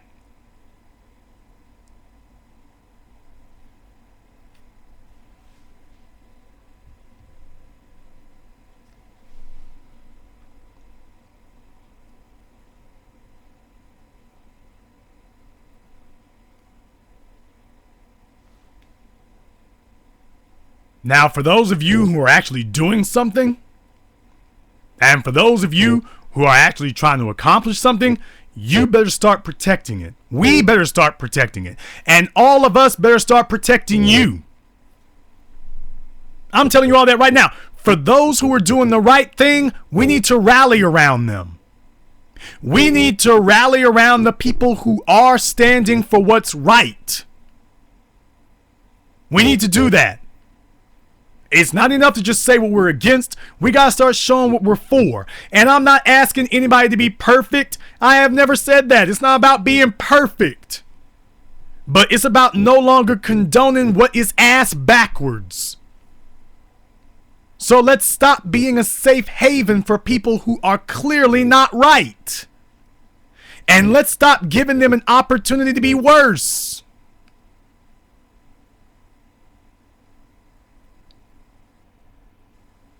Let's stop giving them an opportunity to keep polluting the waters.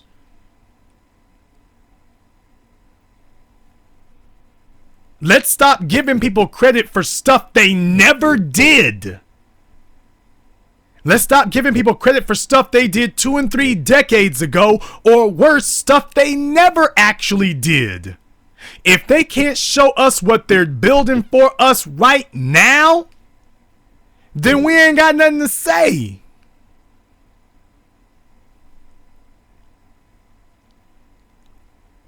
We don't have nothing to say to you.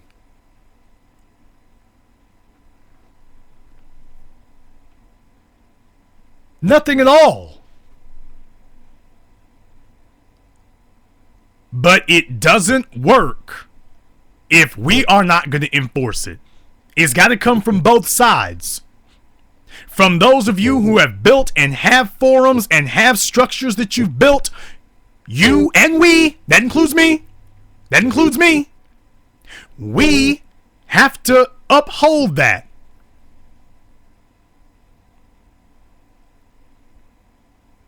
We have to uphold that.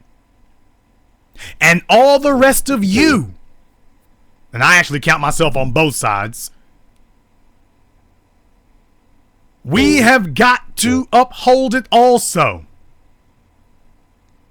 And keep people's feet to the fire, because sometimes temptation might set in. Temptation might set in to give somebody some leeway. There'll be a new interloper and a new fraud, and we might not recognize it, or we may be thinking, well, maybe this guy is different. The people have got to adopt the code every much as the people on this side have to adopt the code. Everybody's got to do it. Everybody has got to adopt the code, and then everybody's got to enforce it.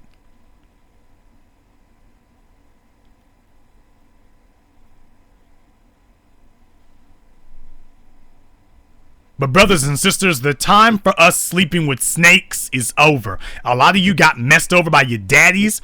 A lot of you got messed over by your mamas, and you spent your life giving people, quote, the benefit of the doubt because you still got issues with your parents that you haven't worked out yet. So you are going to unrealistic extremes to sit up here and to give them an opportunity to try to redeem themselves. We're trying to give them an opportunity to redeem themselves. And we shouldn't do that.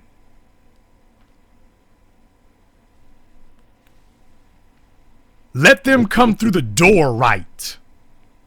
Let them come through the door correct. Let them come through the door on point. If they got a bunch of questionable material going on, it doesn't matter how valuable what they appear to bring to the table is. We got to get that reconciled first. And if after reconciliation they are not on code, we leave them where we found them. We leave them where we found them. But no more passes. What have you built? What do you own? What do you control? What are you passing down? Are you leading your conversations talking about an economy, or are you leading your conversations talking about spirituality?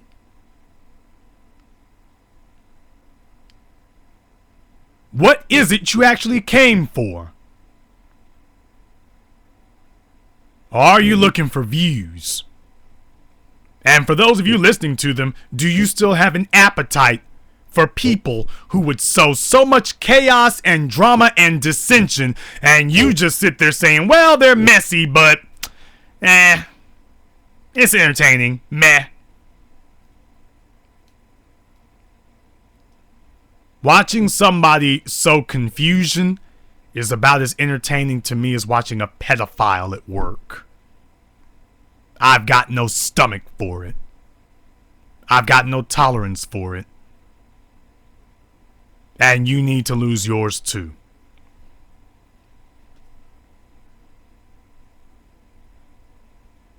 And this concludes tonight's broadcast of the BlackChannel.net radio. I am your host, your brother, your humble servant, the Black Authority. And until next time, brothers and sisters from around the world, remember, black is the future, and the future is uncompromising.